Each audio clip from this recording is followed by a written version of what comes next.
Paz do Senhor a todos, meus irmãos. Glória a Deus. Nesse momento nós vamos estudar, dar continuidade ao nosso estudo da Palavra de Deus. Nós vamos estudar hoje o Evangelho de Mateus, capítulo 8. Evangelho de Mateus, capítulo 8. Irmãos, espero que todos os irmãos estejam acompanhando aí. Que a gente está preparando diariamente aí esse estudo com muita dedicação, com amor e com carinho. Amém? Que a gente, com a máxima dedicação que a gente está podendo entregar. Espero que os irmãos estejam compartilhando. Nós vamos estudar Evangelho de Mateus, capítulo 8. Curta, se inscreva, compartilhe. Amém? Vamos estudar nessa manhã. Mateus 8 diz assim. Eu esqueci de falar, né?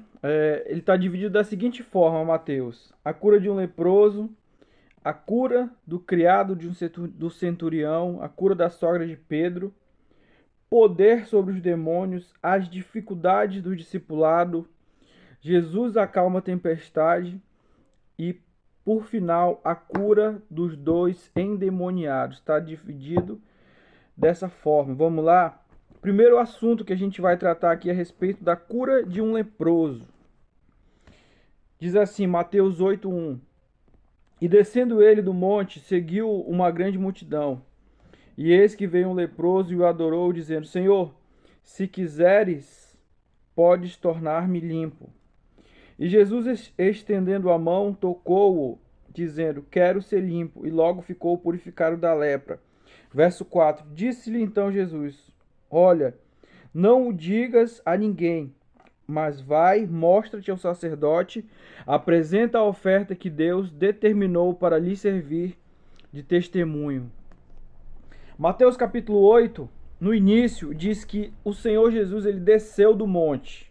Que monte era esse? Foi o mesmo monte que ele subiu quando ele foi começar a pregar o sermão das bem-aventuranças. Então, no capítulo 5, 6 e 7 de Mateus, ele está sobre o monte. A pregação, né, que a gente diz que é o Sermão da Montanha, não é apenas o capítulo 5, é o capítulo 5, 6 e 7. E aqui no capítulo 8, ele já havia descido do monte, porque nos capítulos anteriores ele está pregando, ele está ensinando. E aqui no capítulo 8, ele vai começar a mostrar quem ele era. Ele vai começar, né, a demonstrar o poder de Deus. E no verso 2, diz que veio até ele um leproso. E qual foi a postura desse leproso quando ele veio até Jesus, quando ele foi ao encontro de Jesus? A postura dele foi a seguinte, diz aqui: ele chegou e o adorou. Em outras interpretações bíblicas diz que ele adorou Jesus de joelho. Mas, enfim, ele adorou. A postura dele, quando ele chegou até o Senhor, foi uma postura de adoração. Qual é a nossa postura quando nós chegamos diante do Senhor? Será que a gente chega muitas vezes, de joelho, mas a nossa postura interna é uma postura de soberba, é uma postura de exigência? Aqui fica um questionamento e uma reflexão e também um ensinamento para a gente.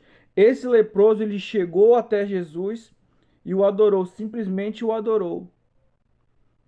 Significa que no momento que eu e você, nós chegarmos até Jesus para apresentarmos as nossas demandas, então nós precisamos também chegar com uma postura de adoração, prestando adoração ao Senhor.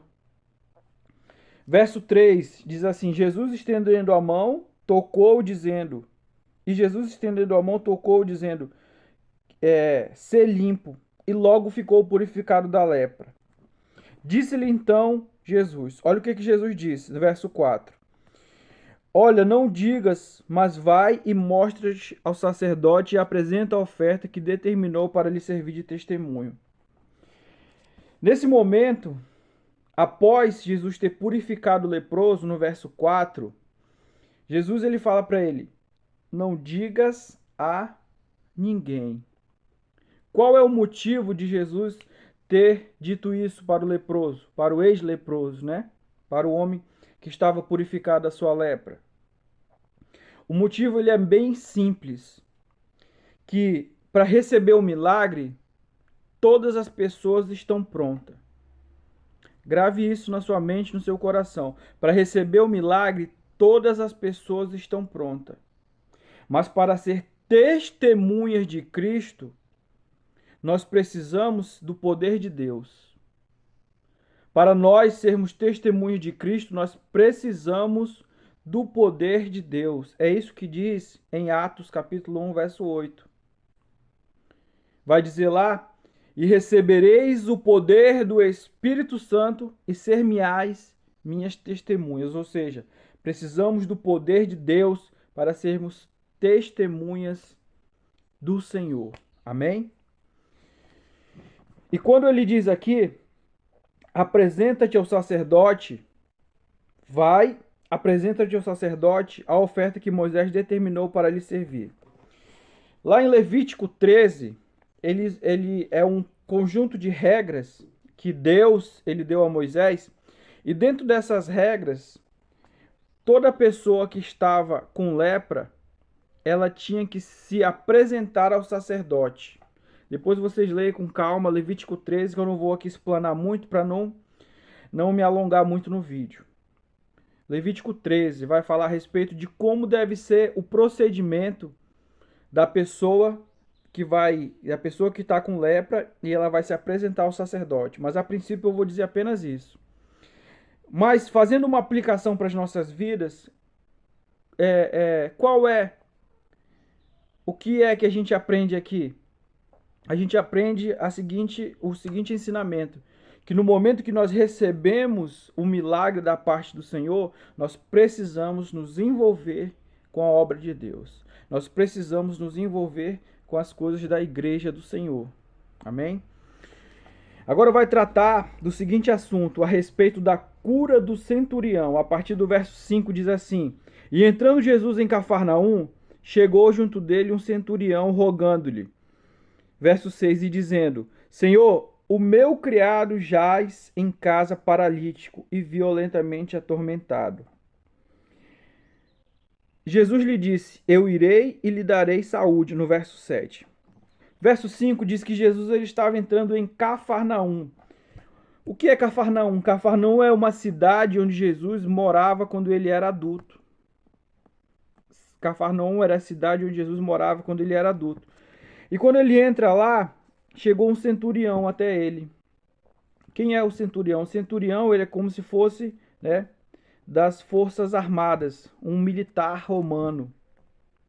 E ele chega até o Senhor e apresenta sua causa, dizendo que o seu criado estava violentamente atormentado. Estava paralítico e violentamente atormentado.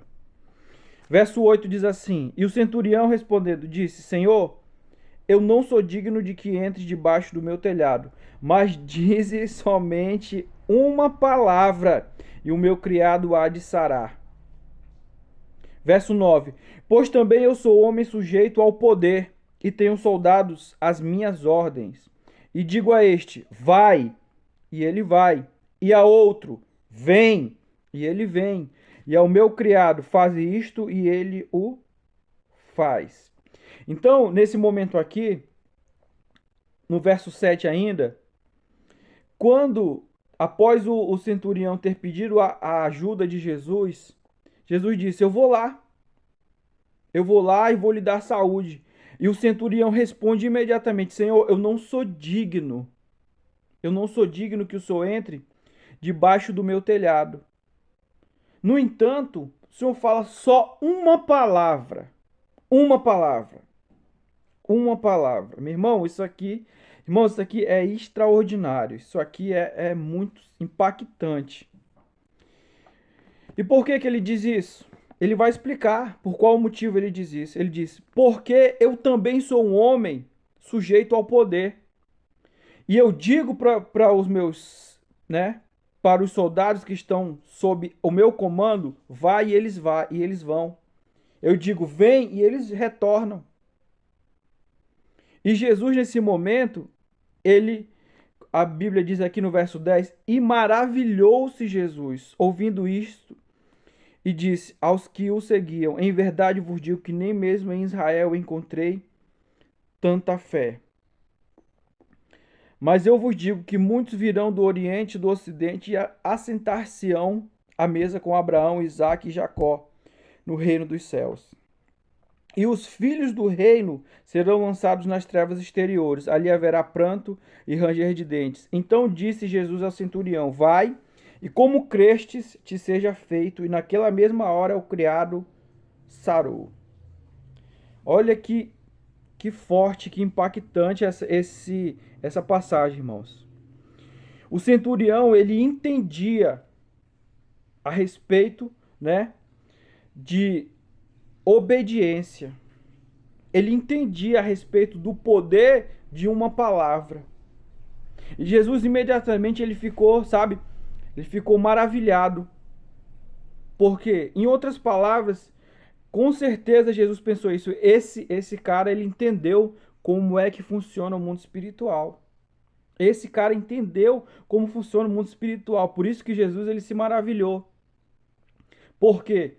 Irmãos, se nós entendermos um pouco do que a Bíblia fala do mundo espiritual, nós não precisamos ainda que o Senhor venha declarar uma palavra. Nós não precisamos. Por quê? Porque ele já declarou. Nós não precisamos vencer. Por quê? Porque segundo ele nós já vencemos. Nós não precisamos ser abençoados. Por quê? Porque ele já declarou que nós somos abençoados. É isso que diz lá em Efésios 1:3. Porque Cristo nos abençoou com toda sorte de bênçãos celestiais. Ele já nos abençoou. Ele já nos abençoou. Nós não precisamos vencer. Segundo a sua palavra, nós já vencemos. Nós não precisamos ser abençoados. Nós não precisamos receber a bênção. Nós já somos abençoados. E o centurião, ele entrou em sintonia com o mundo espiritual. O que muitas vezes falta na minha e na sua vida é isso. Entrar em sintonia com o mundo espiritual, sabe? Se desligar a nossa mente do mundo natural, do mundo físico e entrar em sintonia com o mundo espiritual. Para quê? Para nós tomarmos posse daquilo que o Senhor já nos entregou, porque ele já nos entregou. Porque ele já nos entregou. Não sei, meus irmãos, o que você espera ainda do Senhor nessa manhã, o que você espera ainda nesse momento, mas uma coisa eu quero te dizer, segundo a palavra de Jesus, ele já te entregou. Ele já te entregou. A partir do verso 14, nós vamos tratar do seguinte assunto, nós vamos estudar a respeito da cura da sogra de Pedro. São 2 versículos, é bem rápido. Verso 14 diz assim, e Jesus entrando em casa, na casa de Pedro, viu a sogra deste jazendo com febre. Verso 15, e tocou-lhe a mão e a febre a deixou.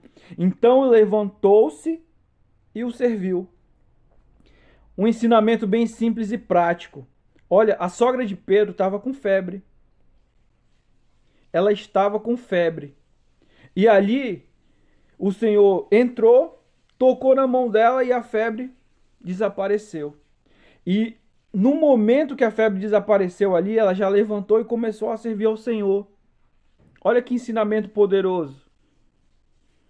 No momento que qual é a nossa postura quando nós recebemos algo da parte de Deus? A gente continua sentado?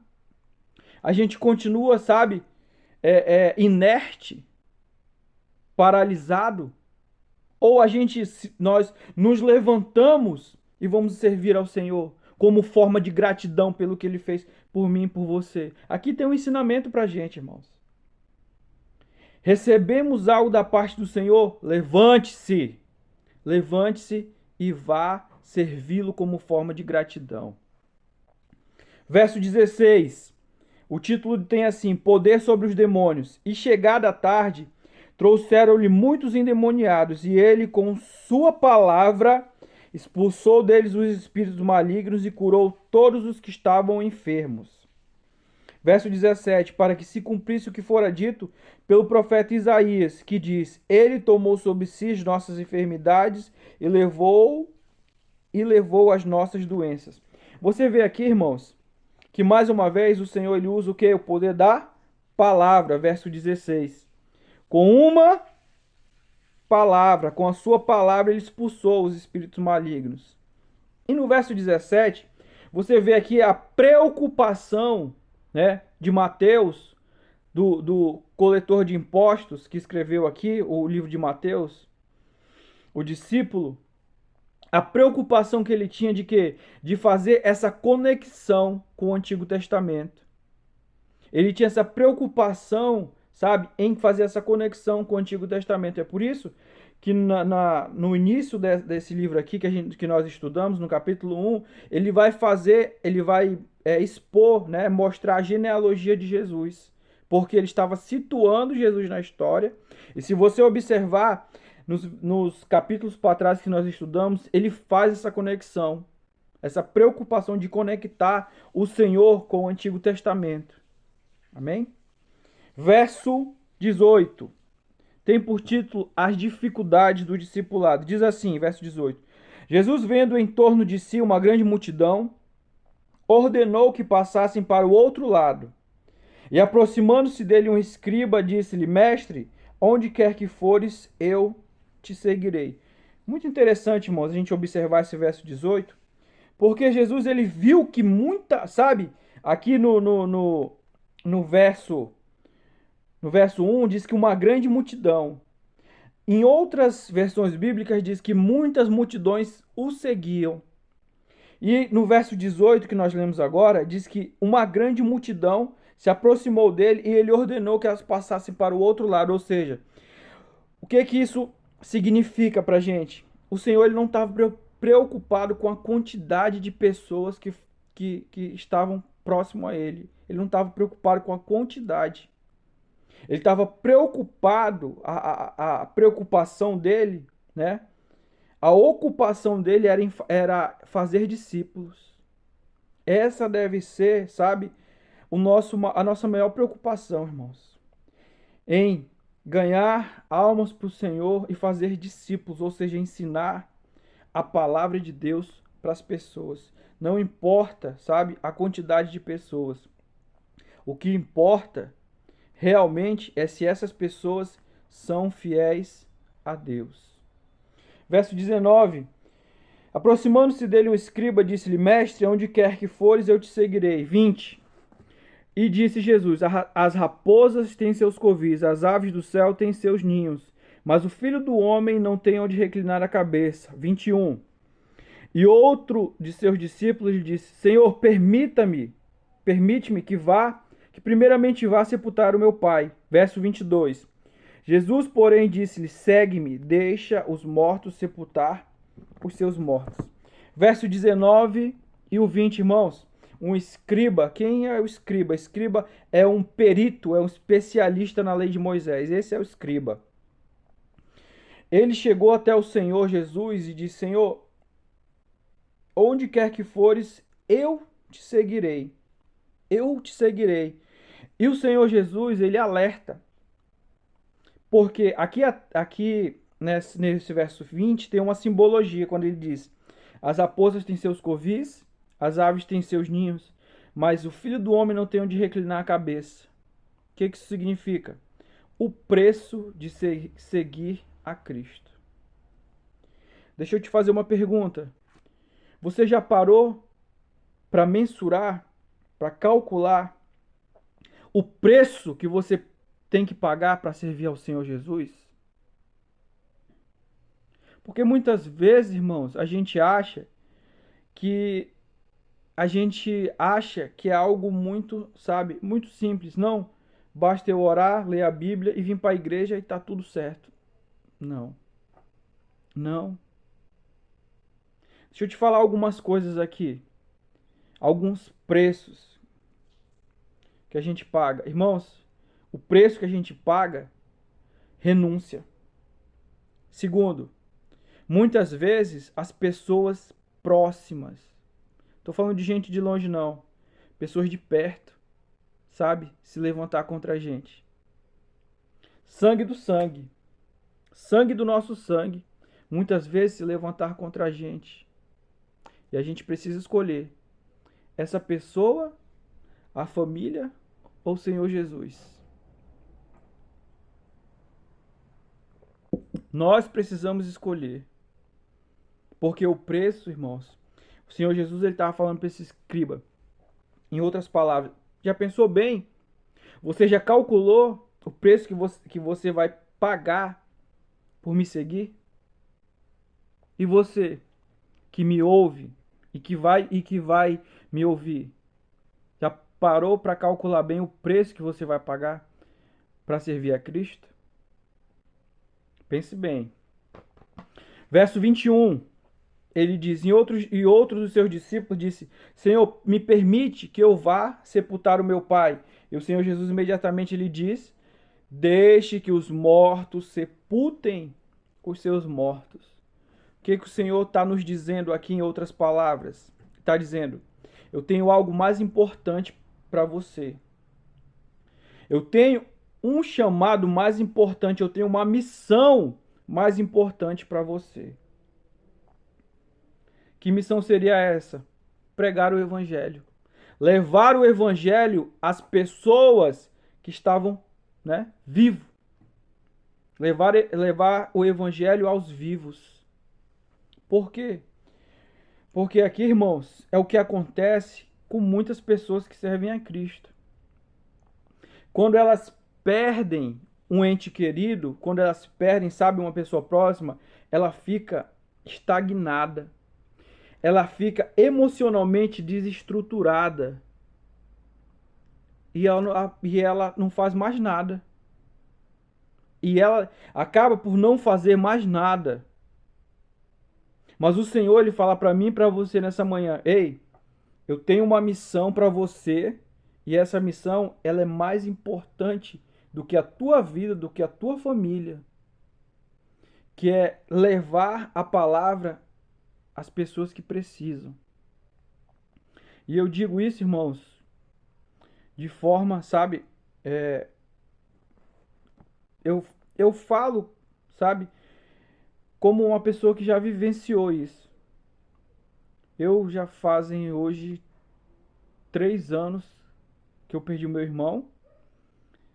No entanto, o que me sustentou e o que consolou meu coração foi o Espírito Santo de Deus. Foi o Espírito Santo de Deus, irmãos. Porque quando uma pessoa próxima a gente, ela vai embora, ela parte, sabe? Uma parte da nossa história, ela vai junto com essa pessoa. As memórias que a gente viveu com essa pessoa, ela vai junto com ela. Sabe? E é de fato, eu não estou aqui com um discurso vitimista nem emocionalista, sabe? De fato, é doloroso. Sim, é doloroso. Mas nós que servimos a Cristo, o Senhor, ele precisa ser mais importante do que tudo. A gente sabe que cada um tem uma estrutura emocional, cada um tem, sabe, a sua subjetividade, a sua particularidade, mas a fé precisa ser a mesma, a manifestação de fé precisa ser a mesma. Amém? E o Senhor nos recruta para exercitar essa missão, para exercitar esse chamado. Verso 23 tem por título: Senhor Jesus acalma a tempestade. Conhecidíssima essa passagem, né? E verso 23, e entrando ele no barco, seus discípulos o seguiram. E eis que no mar se levantou uma tempestade tão grande que o barco era coberto pelas ondas. Ele, porém, estava dormindo. Verso 25, e os seus discípulos, aproximando-se, o despertaram, dizendo: Senhor, salva-nos, que perecemos. Verso 23 e 24, 25, Jesus, ele entra no barco dos seus discípulos, né? O que significa isso? O barco representa a nossa vida. E Jesus, ele está no nosso barco, ele está na nossa vida, né? E nesse momento que o Senhor ele entra no barco, a gente tira um ensinamento aqui que a presença de Jesus, o Espírito Santo está na nossa vida, não é ausência de tempestade, né? Muito pelo contrário, como a Bíblia mostra aqui. No mar, no verso 24, se levantou uma tempestade tão grande que o barco era coberto pelas ondas, né? E Jesus estava o quê? Jesus estava dormindo. Jesus estava dormindo, irmão. Isso aqui, sabe, aqui mostra a natureza divina que Jesus tem, né? E de repente, meu irmão, Jesus dormindo, tranquilo, e de repente os discípulos, sabe, se aproximaram e foram lá acordar Jesus, dizendo: Senhor, salva-nos porque perecemos. Eu vou te explicar por que eu estou rindo, irmãos. Esses discípulos, quem eram esses homens? Qual era a profissão desses homens? Pescadores. Esses homens nunca tinham ouvido nenhuma tempestade, será, na vida deles? Com certeza. Com certeza. Eles já tinham visto, tinham presenciado ou tinham passado por alguma tempestade. Sabe? Com certeza eles tinham passado. Só que aqui eles ainda eram os mesmos homens. Eles ainda não tinham criado aquela mentalidade de discípulo. Não tinham criado aquela mentalidade de discípulo. Na realidade, eles eram uns discípulos bem mais ou menos, igual é eu e você, um discípulo bem mais ou menos de Jesus, sabe? E eles ficaram desesperados e pedindo: Senhor, salva-nos, salva-nos. É igual a gente. Muitas vezes tem situações que a gente já vivenciou, sabe? E pelo motivo de a gente ter entregado a vida a Cristo, a gente fica desesperado. Não, irmão. Não. O comportamento do discípulo é ficar tranquilo. Qual seria a reação correta deles aqui? De eles ficarem tranquilos. Não, vamos ficar tranquilos porque Jesus ele tá aí. Qualquer coisa, meu irmão, se esse barco ir a pique aí, ele não, quer dizer, ir a pique ele não vai, né? Que é afundar. Afundar ele não vai, porque Jesus está aí. Sabe? Qualquer coisa, se o negócio ficar muito feio lá, a água começar a entrar aqui no barco, ele vai levantar. Alguma coisa ele vai fazer. Essa deveria ser a certeza deles. No entanto, a gente vê que foi totalmente inverso, né? E verso 26, e Jesus já levantou e disse assim, ó: Por que temeis, homens de pequena fé? Por que temeis? É essa pergunta que muitas vezes ele faz pra gente. Por que tá com medinho? Por que tu tá com esse coraçãozinho emocionado desse jeito? Sabe? Por que tu tá tão quebradiço desse jeito? É o que o Senhor fala pra gente. Por que tu tá com essa fé, sabe, tão minúscula? Por que, se eu tô aqui, em outras palavras, né? Ele falaria isso. Então, levantando-se, repreendeu os ventos, o mar e seguiu uma grande bonança. Olha aí, ó. Foi praticamente isso que ele falou. Por que vocês estão com medo se eu tô aqui? Por que você está com medo se você abre a tua boca para dizer que Jesus está na tua vida? Por quê? Essa é a pergunta que o Espírito Santo ele faz para a gente nessa manhã. Verso 27. E o que aconteceu? Após, né, a tempestade cessar, o vento ficar calmo e o mar se acalmar também, eles se maravilharam. Eles se maravilharam. E aqui nesse verso 27, aqui é a prova do que eu falei para vocês aqui, um pouquinho antes aqui. Que eles não eram discípulos. Por quê? Olha a pergunta que eles fazem. Verso 27. Quem é este? Quem é este que até os ventos e o mar lhe obedecem? Então, como é que um discípulo não conhece o mestre? Discípulo significa imitador. Imitador do seu mestre. Ele imita o mestre. Então, como é que esses homens aqui, eles não conheciam? Então, eles não eram os discípulos, eles eram os discípulos assim, bem bola murcha, bem mais ou menos, né? Igual muitas vezes a gente é. Vamos lá para o assunto final do capítulo, verso 28. Tem por título assim, a cura dos endemoniados. Eu vou ler aqui do 28 ao 34 e a gente vai fazer algumas considerações aqui. Diz assim: E tendo chegado ao outro lado, a província dos Gerzen, agora enrolou aqui, irmãos, ó. Dos Gadarenos, a província dos Gadarenos. É porque aqui provavelmente eles erraram na escrita. Saíram-lhe ao encontro 2 endemoniados vindos dos sepulcros. Tão ferozes eram que ninguém podia passar por aquele caminho. Verso 29. E eis que clamaram, dizendo: que temos nós contigo, Jesus, Filho de Deus? Viestes aqui atormentar-nos antes do tempo? Verso 30. E andavam pastando diante deles uma manada de muitos porcos. Verso 31.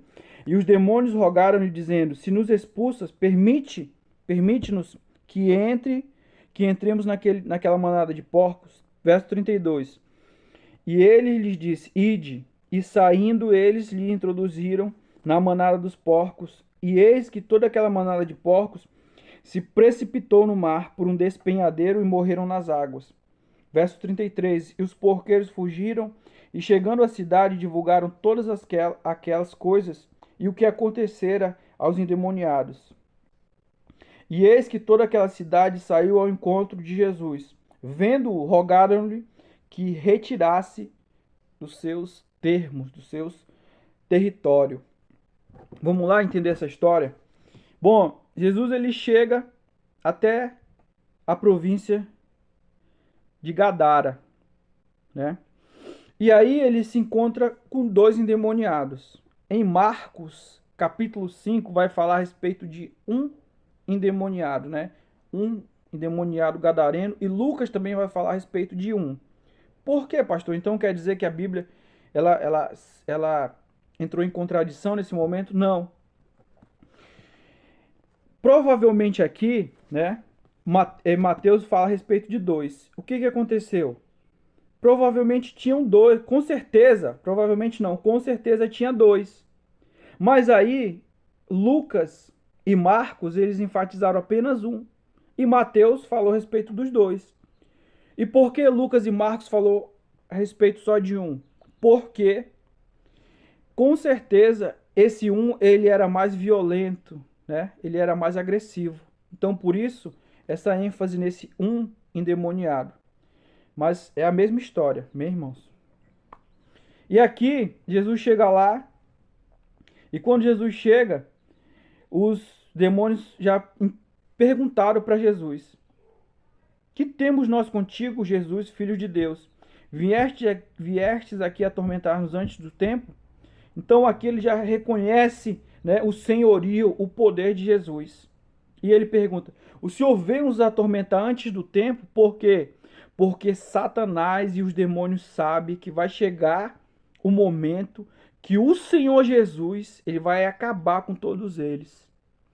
Romanos capítulo 16, verso 20 vai dizer: e o Deus da paz em breve esmagará a Satanás debaixo dos nossos pés. Então vai chegar o momento que o Senhor Jesus ele vai esmagar a cabeça do diabo. Amém? E os demônios, tá, verso 30. E tava ali alguns porcos e os demônios, verso 31, eles rogaram-lhe. O que significa rogar? Significa implorar. Imagina a postura desses endemoniados. Quando alguém vai implorar alguma coisa, como é que essa pessoa, a expressão corporal dessa pessoa? Geralmente é assim, né? A pessoa vai implorar alguma coisa para alguém assim, de mão junta, né? E o que isso nos faz lembrar? Oração. Oração. Esses demônios aqui, praticamente eles começaram a orar, né? Rogando-lhe a Jesus para quê? Para que permitisse a eles que entrasse na manada dos porcos. E ali eles entraram na manada dos porcos e os porcos, eles se jogaram rumo a um despenhadeiro e eles morreram todos eles. E o que aconteceu? O povo da cidade ficou sabendo o que aconteceu. Da manada de porcos ter toda ela se perdido, toda ela ter morrido. E aí, o povo daquela cidade, ele foi até Jesus e pedindo: Senhor, vai embora daqui. Por quê? Por qual motivo aquele povo pediu para Jesus ir embora? Sendo que aqueles homens endemoniados, ninguém podia passar pelo aquele caminho. Eles aterrorizavam a cidade. Jesus vem e liberta, né? Faz uma benfeitoria para aquele povo, e aquele povo, ele, ao invés de vir com uma postura de gratidão, eles vêm falando: Senhor, sai daqui, se afasta daqui, sai da cidade. Por quê? Porque aqueles porcos, aquela manada de porcos, os porcos, eles eram o que movimentava, sabe? Movimentava a parte econômica da cidade. Eles eram um fluxo de caixa da cidade. E eles morreram, sabe? Os porcos morreram e o povo imediatamente ficou revoltadinho com Jesus. O que é que isso traz de ensinamento pra gente, irmãos? Tem muitas pessoas, sabe? Que elas são cristãs, que elas creem em Jesus até falar em dinheiro. Meu irmão, quando fala em dinheiro, acabou. A pessoa esquece de Jesus, a pessoa esquece da sua fé. Acabou! Acabou. Quem é você, irmão, quando as coisas partem para o lado financeiro? Quem é você quando as coisas começam a partir para o lado financeiro? Porque Jesus, ele vai ensinar, sabe? Ele vai ensinar que ninguém pode servir a dois senhores. E aqui fica esse ensinamento pra gente. Irmãos, ou é o Senhor que domina o nosso coração, que é o dono do nosso coração, que reina sobre a nossa vida, ou são as nossas necessidades, ou é o dinheiro. Amém? Que nós encerramos o capítulo 8 de Mateus. Curta, compartilhe, se inscreva. Amém? Irmãos, eu peço aí ajuda, irmão, dedicação, irmãos. Dedicação. Tire um tempo. Não é impossível, sabe, que você não tenha aí 30 minutos do seu tempo aí para assistir uma aula dessa. Amém? Eu conto com todos vocês, irmãos. Deus abençoe a todos e, querendo Deus, amanhã nós estaremos estudando o capítulo 9 de Mateus. Fique com Deus. Vamos orar. Esquecendo. Pai, abençoa cada um. Em nome de Jesus, desperta o teu povo, Senhor. Tira o teu povo, Senhor, sabe, desse modo de sobrevivência, onde muitas vezes o dinheiro domina o coração, Senhor. E que o Senhor venha reinar soberano sobre as nossas vontades, sobre a nossa vida, para a glória do teu nome. Amém e amém. Deus abençoe a todos e até amanhã, meus irmãos.